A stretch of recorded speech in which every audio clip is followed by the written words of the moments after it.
I know a true story involving Ouija boards. It comes from a friend of my mom's who is a police officer. The policeman's sister had a friend, and the other two women would contact the spirits through a Ouija board once a week. Every Friday after their husbands went off to the pub, they locked the doors, turned down the lights, and attempted to contact the other side. One Friday night, the police officer was called to his sister's house. People were gathered around and the husband couldn't get in or raise anyone from the inside of the house. The police officer smashed down the door, and what he found inside still haunts him to this day. One woman was lying dead on the floor with a look of horror on her face. She was later found to have died from a massive heart attack. The other woman was unconscious. Later, when she recovered, she refused to talk about what she had seen, and as far as I know to this day, she still hasn't. The woman who died was the police officer's sister. No wonder it had such a profound effect on him. And more shocking still was that she was only 21 years old, and up to that point, she'd been perfectly healthy.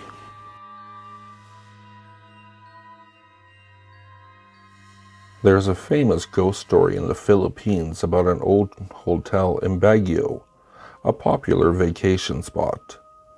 They say there is a room in the hotel that is never, ever occupied. Baguio was famous for holding conventions, and in 1 week, the place was very busy and all the hotels were fully booked. There was a woman who was left with no choice but to take the room. She was brushing her teeth in front of the bathroom mirror, and after she gargled, she saw a reflection in the mirror of a hag-like woman standing behind her, with long, scraggly hair and a gnarled, pale face. She was so scared that she closed her eyes and recited the Lord's Prayer. After she finished the prayer, she opened her eyes again, and to her surprise, the figure was still behind her in the mirror. Worse still, the old hag was winding her fingers through the girl's hair while reciting the Lord's Prayer in a mocking voice.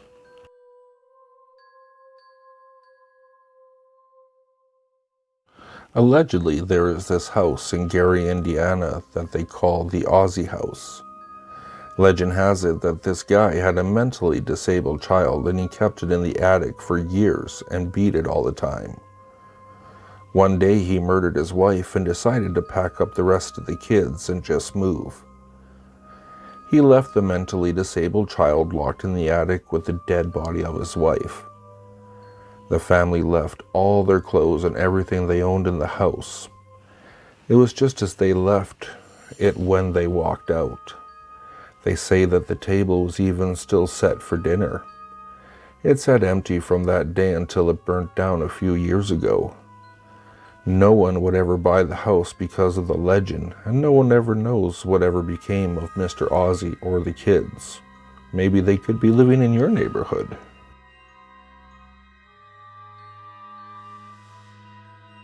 My grandmother told me a scary true story about something that happened when my father was a child.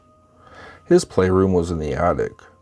She said that sometimes she would hear him get up in the middle of the night and play with his toys in the attic. She could hear the toy cars running back and forth across the hardwood floors and creaking of the rocking horse moving back and forth. She scolded him for these midnight playtimes, but my father insisted it wasn't him. She kept accusing him, and he kept denying it. After a few weeks, my grandmother decided to catch him in the act. That night, when she heard the sound of toy cars running back and forth, she jumped out of bed and ran upstairs to catch my father. When she got to the attic, my father wasn't there, and the toys were moving about by themselves. She watched for a moment before they stopped. When she went downstairs, she found my father fast asleep in his bed. My father remembers his mom asking about the toys, but he never saw or heard anything.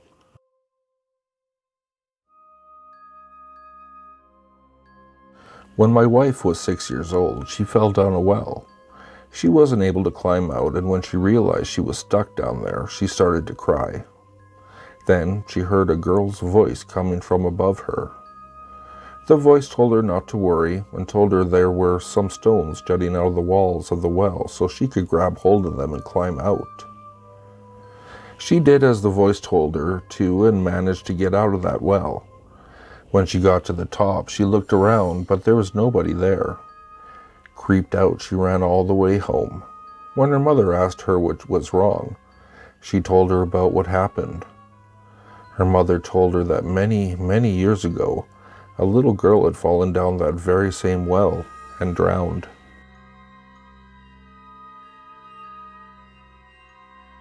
One story concerned a lady named Margaret who lived in a beautiful old Georgian house near here. Her family has had many ghostly encounters there, but there was one that made my skin crawl when I heard it. She had stayed up late to watch a TV show, and her husband and 2 daughters were upstairs in bed. She became aware of the latch on the door to the lounge lifting very, very slowly. She knew she was alone downstairs. She wasn't scared by this, just curious.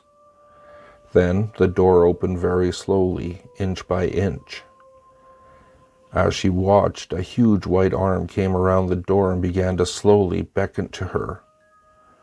Margaret said she was frozen on the spot. Whoever or whatever was behind the door must have been enormous. The angle of the arm was meant that the owner had to be over 7 foot tall. And the arm was so white, so very, very white.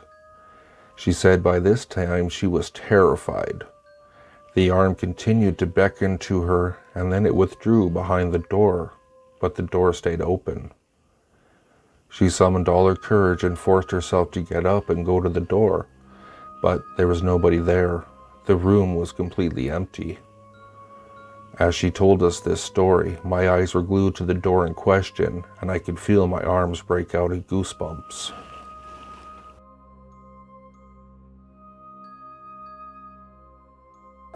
If you like what you heard, please like, subscribe, and share with your friends. If you'd like to, you can follow me at Twitter. The handle is @FuzzyPantaloons, and I'll see you all next time.